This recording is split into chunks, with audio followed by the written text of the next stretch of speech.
Hello, this is Alan from the Three Uncool Cats podcast. Thank you for joining me and my two friends as we sit in the basement and discuss music that we love and hate and the musicians that created it. This is our first episode, and during the first couple of minutes there are some technical difficulties that work themselves out pretty quickly. While it's not a technically perfect episode, the content is fun, and I hope that you come along with us as we discuss whether or not John Mayer deserves the status of guitar god. And if you like what you see and hear, please subscribe, like, share, and comment. It will help the channel grow because we have a lot of content coming your way. With that being said, here we go. That's good. That's a start. I was just getting tickled. That needs to, look, I'm serious. I think an outro needs to be as it's going away. As the music's going, keep your shit together, Bob. I think about it. That's awesome. That's you. That's what I threw off. Okay. All right. So we need a couple of heartbeats, and then I'll roll this. Just remember, you're just talking, dude. Right.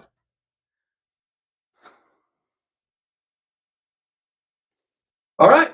So, welcome to the basement, or as it's sometimes called, the litter box.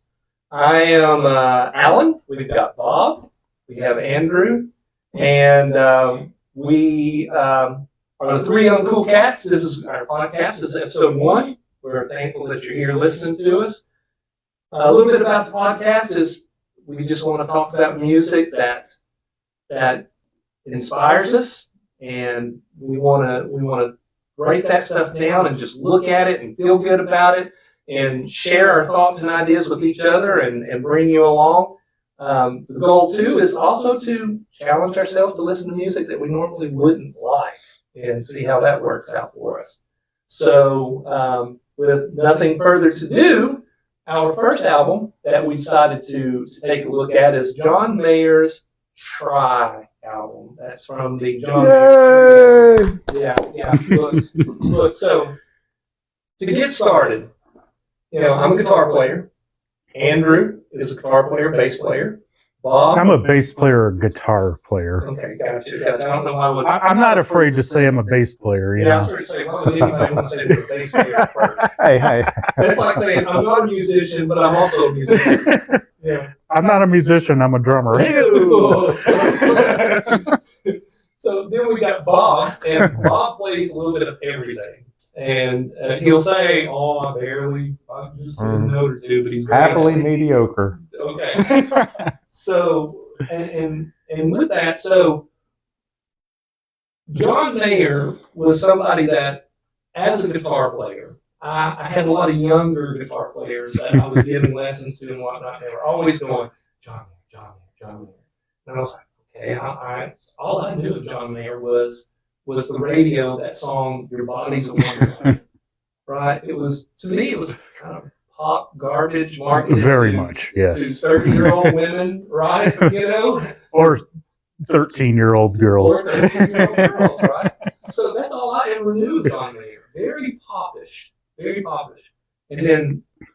Did you say pompous or popish? Well, he was pompous, too. We can get into that. Look, he was an arrogant man. He's rebranded himself since. Yep. Because do you know why he had to rebrand himself? I know we're trying to keep the podcast. I'm just going to say Taylor Swift because I blame her for everything. Taylor Swift is the Antichrist. Okay. One of them. She's probably the chief among them. So, that's a whole nother podcast. Oh, you guys. This wasn't supposed to be political. Right. Well, yeah, she's hanging out with the Bidens and whatnot. Yeah. So, but anyway, so I had one of my students come to me and he says, "No, you're not listening to the real John Mayer." And I'm like, "Okay." And he's like, "Listen to the John Mayer Trio." So I went out, downloaded the album, and I listened to it. And the first song actually I heard was Gravity. And at that moment, listening to that song, I realized that he's one of those rare artists who's figured it out. He understood that to make money, you have to go after that demographic that we were just talking about. But to be taken seriously, you have to have appeal to this other demographic, which is musicians and guitar players. And after I listened to the Try album the first time, I realized, in my opinion, we're all men of a certain age. He is this generation's Eric Clapton. Whoa. Think about that. That's now, heavy. Eric Clapton was a blues man, but he knew to make money, he had to be polished. I guess in that sense. There you go. I mean, even Eric Clapton himself says he's the real deal, right? So Well, I've got to be honest. This album is the first I have ever listened to John Mayer. okay. The first. And what did you think going into it when I presented this album as our first album to listen to and break apart? What did you have going into it? It was like it was brand new. I was listening to something that I had never listened to. His style, his vocal, all that stuff was brand new to me. So it's like I'm getting the first impression. Yeah, I love was first pretty impressions cool. like that. Yeah. So that kind of Andrew, before we get into any of the kind of the questions that we want to just kind of ponder on, were you a Mayer fan? Not at all. I had a similar experience. My brother, because of the pop history and things, I was not a fan of his and his voice. And honestly, on this album, his voice still kind of hurts my ears a little bit. But kind of the same thing. My brother's like, well, you haven't heard him play like this until you heard the trio. And then when I heard that, I was extremely impressed. I will say, I was all over this album when I first heard it, and I haven't heard it in a while. And going back, it's almost not as strong as I thought it was initially, which I surprised myself at that, really. Some of the stuff, I think the stuff he did well was amazing. And I think the band, Pino and Steve Jordan were just absolutely amazing. Mm-hmm. But I think there was some where when he kind of did his slow stuff, I think he slipped in the John Mayer thing, and I was not a big fan of that. Yeah, there's a couple of songs that I wrote in the notes. Yep. Pop. Yep. Pop. Yeah, and I think he fell back into that. But you said Gravity, which the song itself to me is he falls back into the John Mayer thing. But that solo on Gravity, to me, the solo he does in Gravity is mind-blowing on that. Yeah. Now, since, I was wanting to try to break apart some of these songs. Since we're already into Gravity, let's talk about it, okay? One of the things is I wrote here for myself is it's the song that made me realize that he's a guitar god. And here's why. That song allowed itself to be overplayed as a lead guitarist. But everything that he did served the song. Yep, I agree with that. Right? And what a great intro. It is now an iconic intro. Yep. And, I thought that the lyrics were good. I And had to pull out my sheet of paper. Hold on. Is that really? Is that toilet paper? Is that really? No, this is I condensed it down to one page. He told Hold me. on. See, you told There me. it is. There's Gravity. Okay. Okay. I'll tell you what I like. He's even using legal documentation. Look at that. The legal pads out. Is that like a scroll? Well, it's just a sheet of paper. It looks. Did you tape it together or something? Well, yeah. I kind of had it. Listen, I got to tell you a funny story first before we go on to Gravity. I've worked in several recording studios way back when recording studios started, and we used to splice tape. Oh, yeah. With a razor blade and tape. Yep. So this is natural for me. But here's what I thought about Gravity. I noted that it helps you not fall off the earth. It's kind of helpful. Yeah. Bad dad joke. In a very literal sense. My stepdaughter would be going, stop. Yeah. Please, Yeah. stop. It's bluesy and it has soul. Yeah. I like both the vocal. The vocal was great. The music bed, the lead was all great. But and I have to read my notes because I can't remember much at this stage in life. But anyway, it's man's natural inclination to fall and to devise ways to destroy what's good. Yeah, yeah. Wanting more, and couple lines, send me to my knees, just keep me where the light is.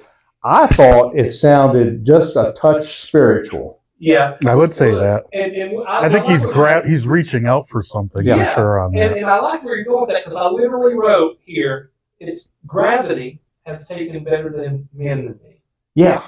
You know, so he's saying, I'm so weak that even stronger men than me can't fall to this temptation. Look, I looked at this thing, and from my spiritual roots, I said you could put, instead of gravity, you could use the word sin. Yeah. If you wanted to go there. Yeah. But then again, it's if you look at it from a relational standpoint, it's not being satisfied with what you've got can be destructive. That's right. And taking it, like you're saying, to a spiritual thing, that's when blues started. Blues was spiritual. Yeah. And that's why, like you and I are Black Crowes fans, right? And man, when they get to going and they got those background singer sections on Southern Harmony. Oh, yeah.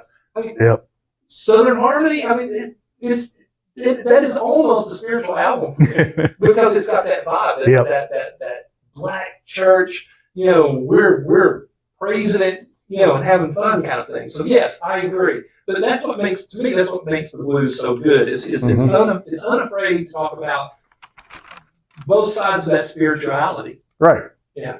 Well, and the other thing is that it's a slow dance song. Yeah. And I'm a sucker for that. So. Right. So, we all agree that it's got good lyrics. Now, I feel that it was, I'm hit or miss on his voice as well. I think that when the songs that I love of his, the voice is amazing. Yeah. But on all that other stuff, I'm just like, it really doesn't. I felt that this was the best singing for me on the album. It was one of them for me. And I've got a top three that I picked and we didn't decide how we were going to do that part, but I thought, I'm going to grade them and then look at the album as a whole and pick what I liked. And I've probably got a bottom three too. Yeah. There's a couple I don't like as well, and we'll get to at the end. We'll decide if it as an album. We'll talk about that here in a minute too. But something else I wanted to point out on this particular song is the main solo. It starts at 2:12. Okay, and it runs for 1 minute and 15 seconds. And, hopefully here in a minute, if we can figure out how to make that work, we're having some technical issues, but we'll play part of that solo, right? But what I wanted to point out there is most of your guitar guys, if they've been given 1 minute and 15 seconds to play, they're going to put every note they can put in there. If you listen to this, it is such an understated solo. It is poignant to the point where you go, man, he's feeling something. Yeah. All right, so, and the last thing that I put on this particular song was that there are so many unfilled spaces in the solo, which just gets to the point where he doesn't overdo it. Yeah. I mean, something with Clapton, too, is he always said that, too. Space was always important to Clapton, is having space all the time, too. Absolutely. Anything else on that? Yeah, I looked at it. I looked at whether I liked the song. Yes, I do. Is it relevant? If I was on a desert island, would I listen to it? Yep, definitely. This particular song is one I'd listen to over and over. And would I suggest it to a friend? Yes, I would. Yeah. So. And I tell you, look, I don't know if you've looked. I have, because it's a simple song, but there's some tricky little parts in there as a guitar player. I would venture to guess there's 100,000 videos out there on YouTube right now on how to play it, and all of them got it mostly right. But at the end of the day, the blues. A favorite singer of mine is Kev Moe, and he's a blues guy, country blues kind of thing. And I saw a documentary with him where he played some song. I forget what song it was. And after it's over with, this guy walks up to him and says, "You played that wrong." And he says, "You don't understand the blues." Doesn't have to be played perfectly. Right? Well, another thing too, they never know how to play that. John Mayer can't play that same solo again. Right. So That's probably the true. Point, but the point is for this song alone. I mean, John Mayer had, there's so many discussions and videos about John Mayer and his tone overall, but it was kind of like this song is what ignited all that. And this was live. Yes. Yeah. So I don't know if they took it back in the studio and overdubbed anything. I have no idea. But like it was Kiss Alive, they just redid the album in the studio. I was so disappointed. I loved them as a kid, man.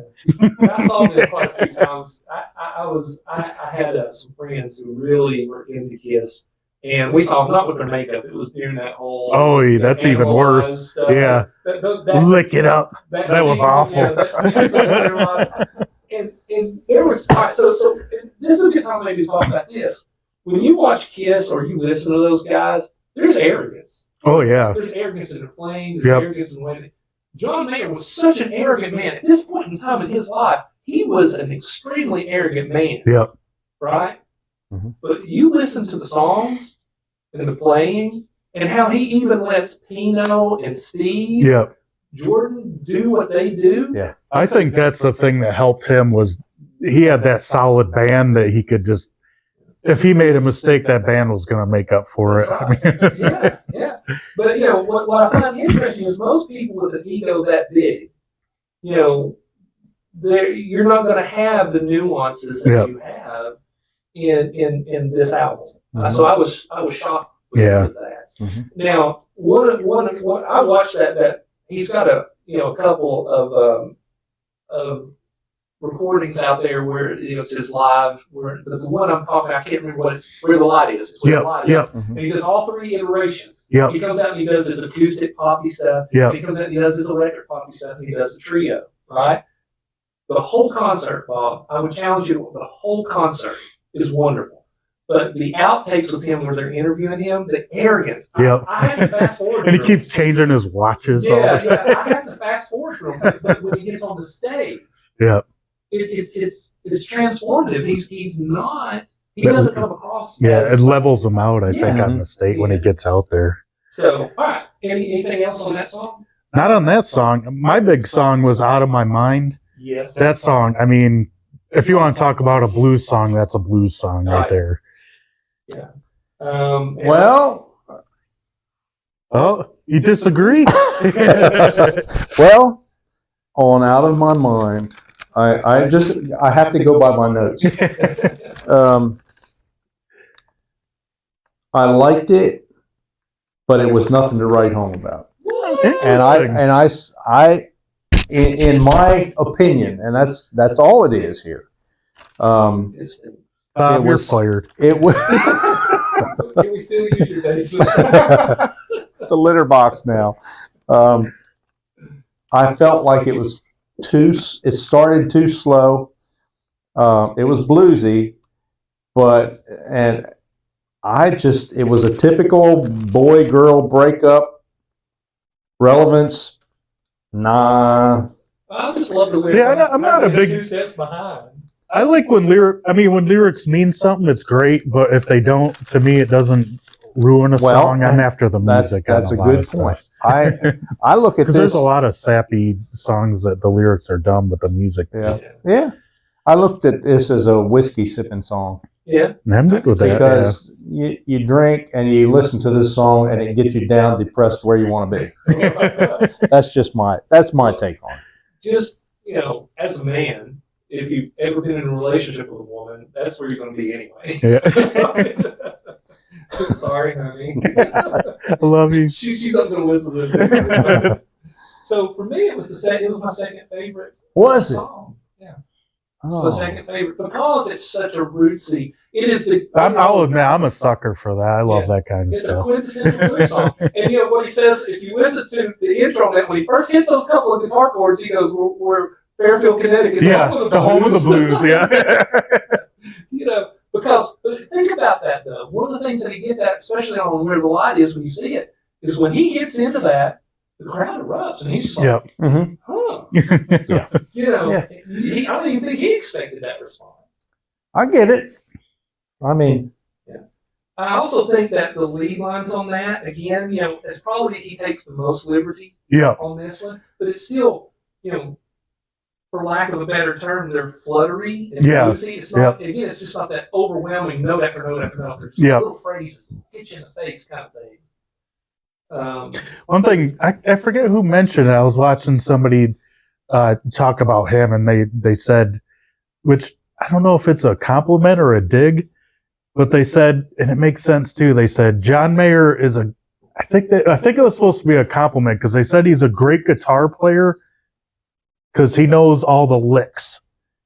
Like he's not necessarily original, but he knows how to put all the licks together, kind of thing. Like he's not necessarily groundbreaking in his guitar playing, but he's smooth and just knows how to put everything together. Yeah, I would agree. But he's not like making up new licks, kind of, and things like that. I agree with that. I mean, you know, because of this album, I listened to some of his other stuff.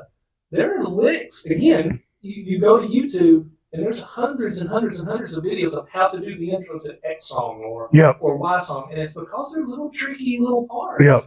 You know, so I don't know, and some of them sound pretty original to me. Interesting. So, talking about lyrics, though, right? Again, my favorite lyric in this song is, you know, when he's talking about go ask your friends. He says they don't tell you that you're crazy. You know, it says, how is it? He says, if they don't tell you that you're crazy, they're just as messed up as you. Yes. That's a great line. That's just for me. I think my favorite line in the whole album, how's it go? It's I'm half the man, or I'm half the boy, but twice the man. Yeah, that's a different song, but that's my favorite. And the whole album, I just love that line. That's the opening song. Yeah.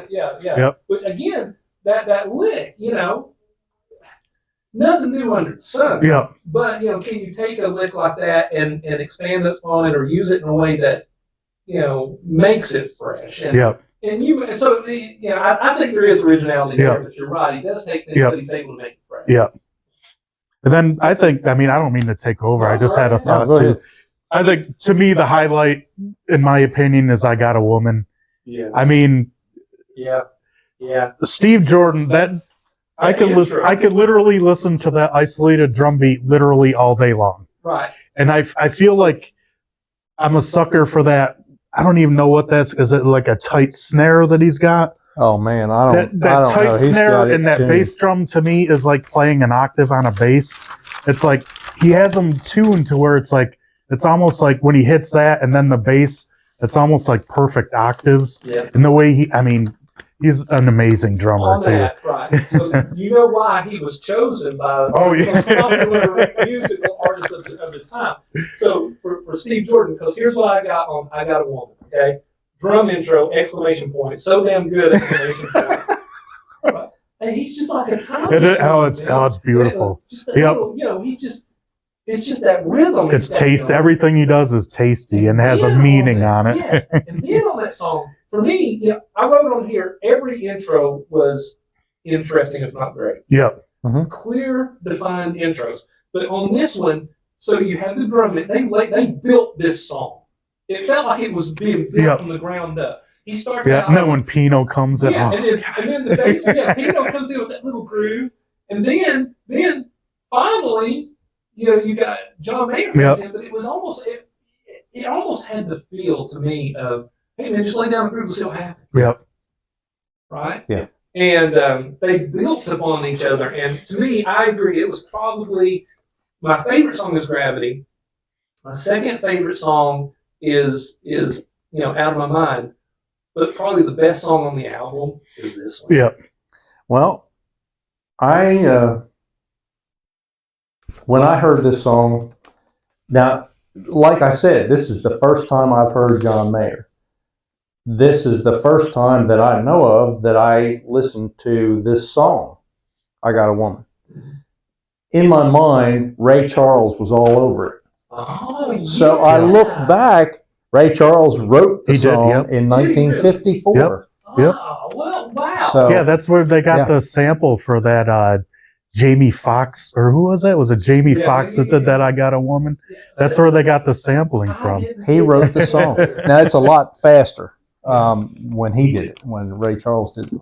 But yeah, but I heard him in the song right off the jump. So I mean, that's a testament to what a great song it is from 1954. It's still alive. Well, if you listen to some of the stuff they've written today. Yeah, and this is a sidebar, but you know who does that a lot is Jack White. He'll pull a song from 1930, and it's like, man, he wrote that song? And then you look back, and it was written by some dude back in 1922. He's a bold musician. Well, I think what they do. But he's bold. And he came on board. He was almost experimental grunge. Well, I don't know what. I guess it was punk. I'd call it kind of. Yeah. But then when he makes himself famous, right? He starts his own record company, and then he goes out and he gets a coal miner's daughter. What's her name? Yeah, Loretta Lynn. He does an album with her. Yeah. He just loves music. Yeah. And he's in like 100 bands. Yeah, and not a bad one. I mean, you know, my favorite is the Raconteurs. Oh, they're awesome. They're so good. Yeah, my wife loves them too. So I would like to put that on the list. I'm going to do one of those, I think. Yeah. So, again, if we can get the technicalities worked out here and we can play it, and whether we can play it or not, I would challenge you at 158 in this song, and you listen to what Mayer, how he's singing, but that rhythm that he's laying down with his guitar, it counterpoints with the melody. I can't sing anyway. I can only play guitar, but to try to sing and then play that little funky, it's almost like a counterpoint that was. The guitar part's very percussive. Yeah. As opposed to the lyrics. It does. It's so good. So you can't take that away from him. Yep. All right. So, any other thoughts on that one?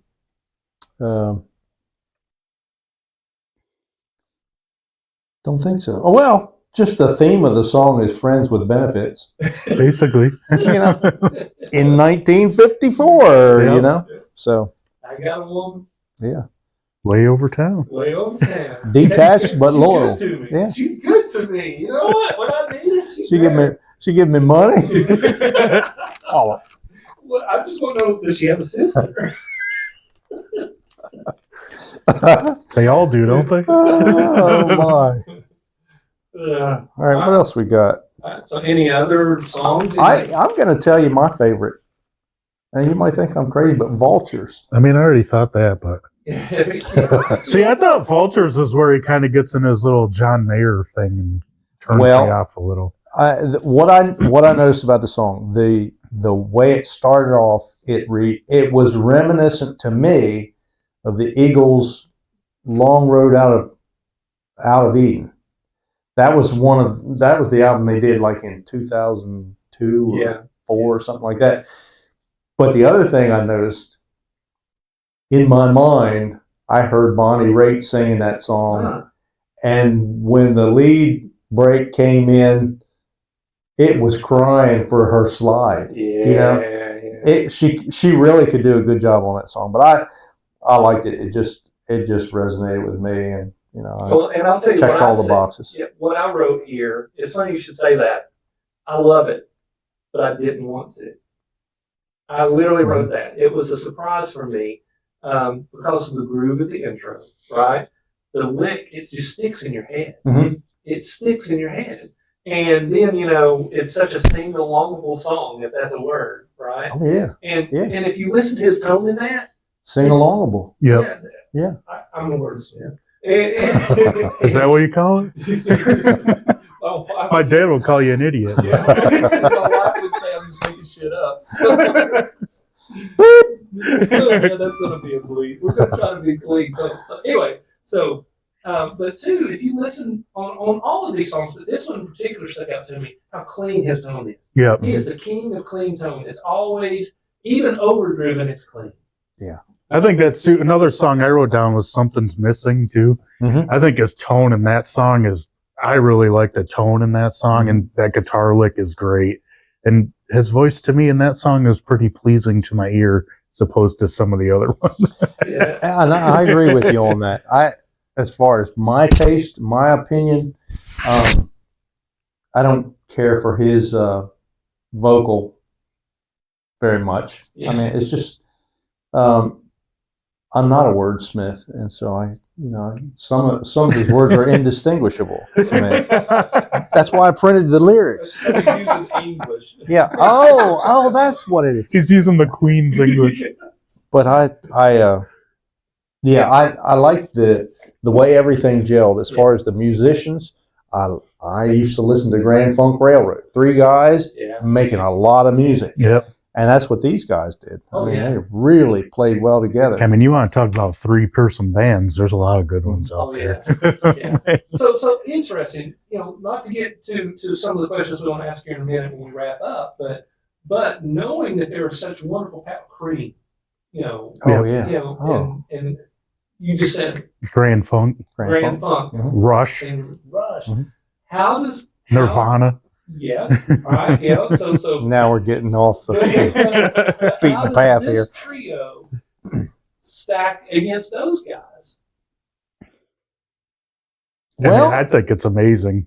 I mean, they're just, you can't compare them to Rush. They're just like night and day. Yeah, but Rush as according, but I mean, with those musicians, I mean, you cannot go wrong with those musicians. Yeah. Because on this song, I would call that a power trio, despite the fact they're not necessarily hard rock or anything, but they are a power trio. I mean, they're power-free musicians. They just very well said. I think and they one thing that I like personally is vocal harmony. Yeah. I mean, I look for that in whatever I listen to. And there were times where all 3 of these guys, as heavy duty as they were playing, they were singing at the same time. So my thing too is, what happened? Why only one album? Yeah. You know what I mean? I always wondered that. They never want to get together and jam and do another one, Was it 2004? It was a while like that. ago. It was Was a- it that it was a long old? time Holy cow. There's a brilliance in that, though. Yeah, just, One off and make it this thing. yeah. One off and done. Yep. Yeah. Yeah. So Leave 'em on wanting this more. particular song, though, I'm surprised that you don't like it. I'm surprised that you do. Right? Vultures? But, yeah. Yeah. But this was the song where I made the most notes about moments in the music. Like at 2 minutes, another underplayed guitar solo. Right. At the 3-minute 55-second, the bass. Pino does something. He's just, dude. Here's a sidebar. Did you know that dude? Okay, so he plays John Mayer. Did you know that dude also played in 9 Inch Nails? What? Do you even know who 9 Inch Nails Look is? it up. Yeah, I know. I was watching. I go, he's all dressed back in the 60s, right? He's sitting in the back. He's all dressed in black, just hanging out by the playing 9 Inch Nails. No way. I think it might have I'm not positive, but it might have been when they were on Austin City Limits. He was a bass player on Bob, to put that into context. So, well, is it 9-inch nails or is it 9-inch nails? It's 9-inch nails. Okay. So the nails are 9 inches long. Okay. Because these guys are hardcore. They don't mess with inch long nails. Okay. I was going to say those are finishing nails there. Look. So that was weird. Bob's not Right? I think we solved it though. Yeah. Oh, yeah. Well, for anybody who had a question about it, we have put the minds Well, there you go. together. But look, Bob. So I mean, it's such a different genre of music. It is literally the opposite end of the spectrum. To be playing in 9 Inch Nails, it's very industrial.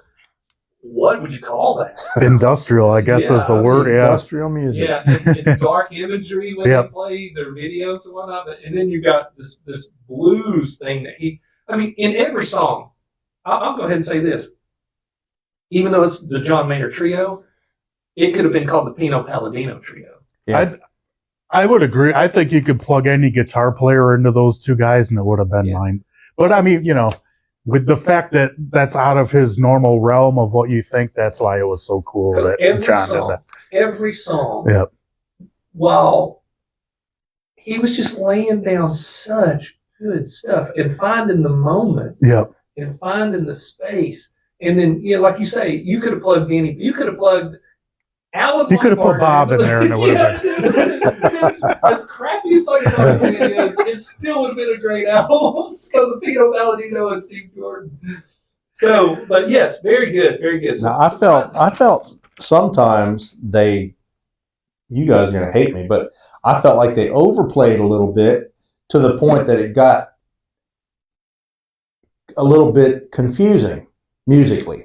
I didn't. I call not right often. Here, what I see where you're going with that, because sometimes when you got a bass player that's doing stuff, and then you got the guitar players doing stuff, and then you got the drum. I get it. You know what? Too, I'm curious. I'm sorry, I don't mean to cut you off again, but all I would say is, for me, it was almost like taking a look at a really good painting where you go, oh, that's interesting. Oh, that's interesting. Yeah. It's just my ear was doing that. So the visual, I was like, oh, wow, it was layered. yeah. I didn't find it muddy at all. I found it layered. Oh, I didn't mean muddy. I just meant busy. Busy. All right, yeah. See, I'm curious if maybe, because I don't know, I've never really gotten any background, like how often did they play before that? So it might have been like a feeling each other out thing, and Pino's like, oh, I can rip here, and John's like, well, I can rip here, and they just collided. That's kind true. But the musicians Yeah. never do that. But man, there were so many times that they stayed out of each other's way Yep. and just filled the, what do you call it, sonic Filled space. the void, kind of, yeah. I mean, they just, Yep. they put it down. Yeah, interesting. All right, that's a good one, Bob. That was a good little thought there. So anything else? Yeah, sure. I mean, look at that. I think we're going to have an hour-long podcast with those notes. Yeah. Well, what did you think about Wait Until Tomorrow? Dolly May. Not a big fan of this song. I like the drums in that song. Well, I just have been there, short of getting shot. I Wait, I don't understand how this connects to the song Wait Till Tomorrow. Well, Dolly Mae is saying wait till tomorrow, and he's ready to go. They were supposed to run off together, and so she's saying no, better wait till tomorrow. And next thing you know, her father's shooting him. So yeah, I didn't listen to the lyrics. you didn't. No. Here's a funny, kind of an odd thing. Like when I listen to like old, I guess it is old. When I listen to old 80s music or something, I can literally sing the guitar solo, but I don't know any of the words. That's the way I've been most of my life. My brother was a guitar player, so that's all. Hey, Randy Rhoads. I can sing all the Randy Rhoads solos, but I don't know some of the Ozzy lyrics. Look, my wife Heather, she does that. We'll be driving down the road, and there'll be a guitar solo on a song, and she will mouth the solo, and she'll look at me. What I love about her, she'll look at me, she goes, "I have a really good tone." She has a good clean tone. I'll tell you, I did the same thing. I mean, I used to listen to Chicago, and the lead guitar on 25 or 6 to 4 no, they were just blew me away, and I could sing that lead part. Yeah. I couldn't tell you what the lyrics said. How does a band like that go from what they were to be originally to what they were? Yeah. Like that just blows my mind too. I never sometimes. listened. When I heard them, it was all that super. It's all the syrupy, poppy, sugar yeah. stuff. And then I guess it was maybe 10 or 15 years ago. I mean, really, it was fairly recent. Yeah. I never listened. And 25 to 6-1 came on. Oh, I was my driving down the road, and I went, It's mind blowing. What is this? Yeah. and when it went off, they went, that was Chicago. Yep. And I was like, that's Chicago? I remember, I think it was my wife's brother's like, you like Chicago? I'm like, no. Yeah.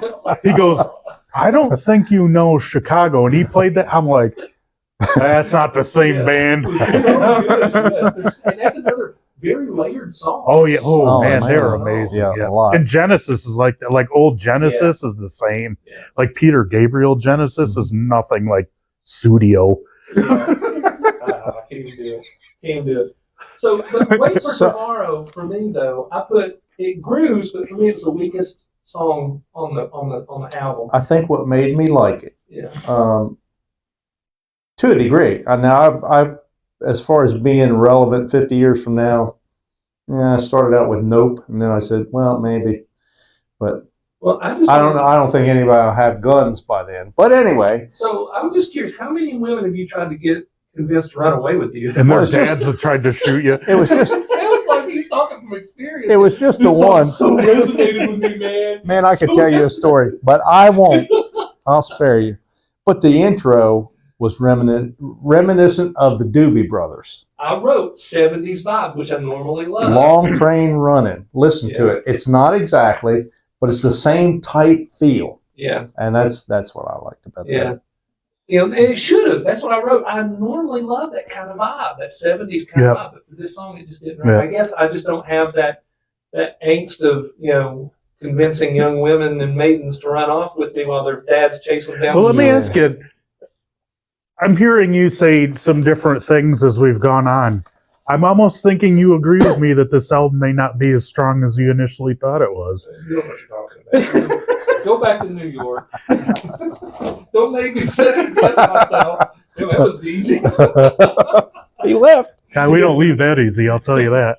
So, how long have you been down south now? It's been since 2009, so yeah, I don't think I'm considered a damn Yankee anymore. I've been here long enough. No, you're just a darn. And you came in 2009? Yeah. When did That you was get down here? 2009. See? Yeah. See, he's been here as long as. Bob, for those of you who don't know, Bob is from Maryland. No, you're not supposed to say that on. Oh, excuse me, Bob is from Czechoslovakia. Yeah, he's in the witness relocation program. Close. Yeah. Yeah. And why the hell are we putting your face on the internet? Well, this is not really my face. He said reconstructive surgery. Yeah, like Sammy the Bull Gravano. It's just back to the grassy knoll. Hey, my kid's Right, so- grandfather's name was Giordano. Really? Hey, Yeah, you're probably related. I don't know. we all are, aren't we? I guess we are. You trace it back far enough. Yeah. Lord, please don't let me be related. How about Another Kind of Green? What did you think of it? Now, I liked Another Kind of Green. I thought it had a really good kind of, that little, it was the loosest feeling song for me. For me, that was a voice thing for me. I don't think his voice was very good on that I one. said it was too popish, but, a great intro, play it in the pocket. Yep. A lot of pop. This was a masterclass in pocket playing. Yeah. Oh yeah, there his are some. guitar playing, whether I appreciated his lyrics or not, or voice. I mean, his guitar playing is always spot on. Yeah. Well, that song in particular, Is that a they cover lost song? me to boredom. Is that Another Kind of Green? Is that the one we're still talking about? It's there's a song called Another Kind of Blue, and then there's another. What is the shade of pale? Something Whiter Shade of Pale. lighter shade. Oh, of I pale. thought this was Another Kind of Green. Isn't that what that song Yeah. is called? This one's Another Kind of Green. Yeah. I said it was okay. See, I'm with you. It kind of lulled me to sleep a little bit. Yeah. So obviously that was not any of our favorite songs. No, it had an interesting instrumental hook that played throughout the thing, and I like that. But if I was going to suggest it to a friend, I said maybe one that was on the fence, getting ready to commit. Never mind. It's a good one to go out on. Another one to Yeah. commit larceny? Is that what you were going to say? Yeah, and larceny. Yeah, Try. You got to listen to that song to the end. That's a great too. I think Which that's one? great. Try. Oh yeah. That I love that. I'm a sucker for those bar chords playing like that kind of Oh, stuff. I yeah. love that So stuff. I'm Yeah, going I to do say too. that I'll put asterisks beside things that I really, really like. So And this you one also has the use words you can't say really easy. So, I said you also like to use words you can't say easily. Well, he's I a said wordsmith. asterisk, right? He's making it up as he goes. I'm a wordsmith, right? So anyway, so here's what I did. I put all those asterisks. Okay. I said it was a great finish to a great album. Okay. He has shown mastery of the blues and pop, even though I don't like the pop. Okay. He knows how to start a song because whether you like the song or not, strong intros. Okay. Most grooving song on the album, I thought, and it was tight, a really tight groove. The last two thoughts on that were, where he says, "Try to be myself, though myself will never understand why." What a Yeah. great line. That's a good lyric. Great line. And the guitar solo was a fun one. I mean, it was a fun solo. Yep. And I down just at thought the that end, oops, sorry. go ahead. I just thought it was as far as an encore, it was a perfect encore. I mean, he just ripped you apart and then walks off stage. Right. Deuces. And what they did was they basically ended the song and jammed out and then came right back in. Yeah. and jammed again. Yeah. And so good. you really had to listen to it right to the last note. Yeah. And So, what was was it Milton Berle, the famous comedian, that said you always leave, or maybe it was Groucho Marx? He said you always want to leave them wanting more. That was it. I mean, you hit. Yeah. I mean, what a great outro. You know, I would have been sitting there going, "No, second encore. Yep. Let's do another." Well, I apologize for rustling my paper, but no. You have to do that every episode. Yeah. Well, Even if you don't have that many notes, you just need to pull that out as a prop. One note. Now he's doing late night with David Letterman. Yeah. He's going to wear a tie and go Yeah. He was so cheesy, but it worked. You know how he would always throw it the glass the with cards, yeah. The top 10. So this is Bob Letterman here. Bob Letterman. All right, so we covered all the songs. I think we did. All right, so here's our kind of a closing thoughts here, if I can find my closing thoughts. So, all right, so Bob. Yes. As an album, do you like it or dislike it? We missed one song, Which is? Daughters. Yes. That was one of my favorites because of what it says. Okay. Fathers, Be good to be good to your daughters. Daughters grow up to be lovers who become mothers. So mothers, be good to your daughters too. I like the sentiment, but here's I'm the cheesy. thing. I think you're going to say what I want to say. For me, this shows his arrogance, okay? Because think about it. I've got a stepdaughter now, right? Right? Mhm. If her boyfriend comes up to me and says, "You know what? You need to be better her because she's going to be my lover someday." I mean, what the? You get the hell. Bleep. I'm going to pull one. Well, that's not what I was going to say, but I would get the shotgun. That's an and do interesting exactly whatever take. happened to Bob back in the day.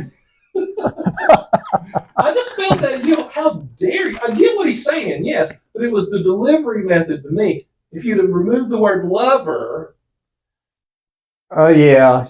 I see where you are with that. But this I think you might be putting some of your own thoughts into that song a little bit. And actually, he starts out the song that he's got this girlfriend gives color to his life. Yeah. But she seems to be messed up, and he's kind of blaming it on the father. Yeah. Which so. Not to get weird, but how many women How many women have daddy issues? Oh my gosh.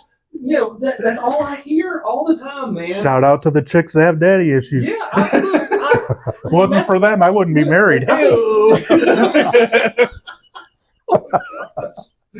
I think he's Love you, your honey. brother, apparently from your history there. But I've even lost my. Okay, so anyway, back to the end of our final rating. I will tell you my three favorites. I told you I had three favorites, and they were Vultures, then Gravity, and then Daughters. I'm as good as Daughters is. It's.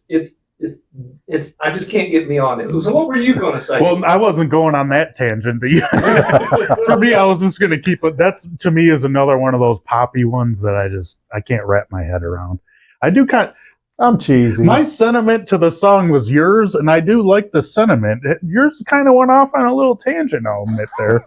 I wasn't thinking about the lover part. Now you ruined it for me. You ruined it for me, too. Like, man, that was beautiful, John. Now I'm like, I hate that song, John. man. You're a perv. And then both of them are, man, you ruined. She's my lover, but you ruined it for me. Thanks, Dad. Pop. That's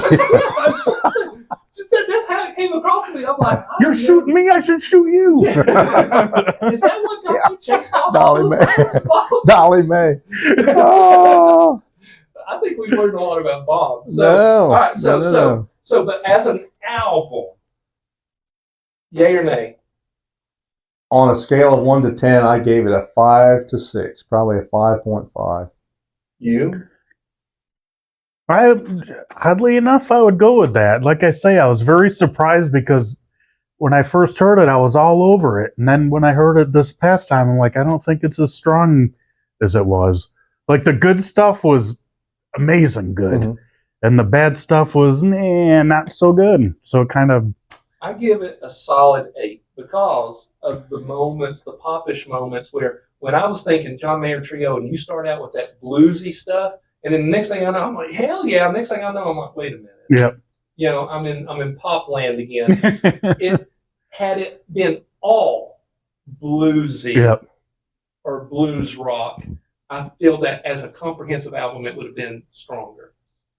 All right. So would you suggest this album to a friend? Well, I gauge whether or not I would pull this one out of, the multitudes of songs and albums that are available and listen to it over and over. I probably wouldn't. Interesting. I would certain songs. Vultures I would listen to. Yeah, but as an album. But as an album, no, it's not one I would keep in the front seat. You? I probably wouldn't recommend it. I'd tell my buddies to listen to a couple of songs. Hey, if you want to listen to a couple cool blues songs, check these out. All right, I don't know if I'd say, hey, go take an hour out and listen to the album. All right, so that answers the next question. Would it be relevant in 50 years? No. It's not. It's not Aerosmith Rocks. It's not. Yeah, it's Exile not Toys on in Main the Street. Attic or something. Yeah. It's not. All right, so I guess the big question is: are you now, Bob? Are you a John Mayer fan? I respect his talent. I think he's pretty full of talent. Is that the word you're using? But not really. You? I mean, I'm going to second that. I'm very impressed by what he can do, but I'm not really, like, if he came around, and if I did go around and see him with this band, it'd be to see Pino and Steve Jordan play. So, with you. I'll sum it up this way. And it's not a bad album. No. I really do like it. It's just, it's not mind blowing. Right. I built him up. Yep. I chose this album for a reason. I was thinking this is probably where we would land. I really did. For me, I realize he's an amazing guitar player. He's a legitimate guitar player. He's figured some things out. He knows how to make money and be taken seriously. But, and I've watched a couple of his live videos. But when I think about, I need to be motivated to because we're all creative people here. We're all, beyond music, we all do something creative in our lives. Okay. When I need that inspiration, I don't listen to John Mayer. Mm-hmm. I don't. So I'm a fan of what he's capable of, but I'm not I just don't. That's not my background noise. Yeah. I wouldn't put on a John Mayer T-shirt and walk around. Yeah. And that's kind of where it lands. I mean, he'd have to get rid of all those Britney Spears. Hey, man, I like Britney. She's hot. All right. So she's crazy. That's something I said. If they don't tell you how crazy you are, they just as messed up as you is. She's loony, but man, she's hot. All right. So the final question that call me Britney. Because she'll be listening to this. She's got nothing else to do. She's dancing around with knives and watching our podcast. Yes. For a man who is married to a blonde, that's dancing around with knives for the course. Okay. So the ending question that we're always going to end these little reviews on is this one. Even though it's a mixed bag for us, would it get us through a Taylor Swift apocalypse?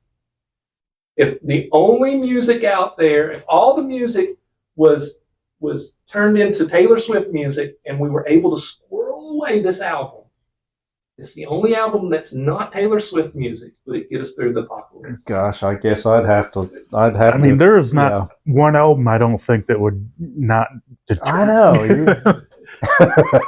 I guess, yes, I would listen to this as opposed to nothing. I don't know. I mean, I would probably listen to this. If I got bored, I would. John Mayer could get me through that. Yeah, because if I had my guitar with me, I would be sitting there going, all right, I'm going to learn that lick. Teach me something. Yeah, I'm going to learn that lick.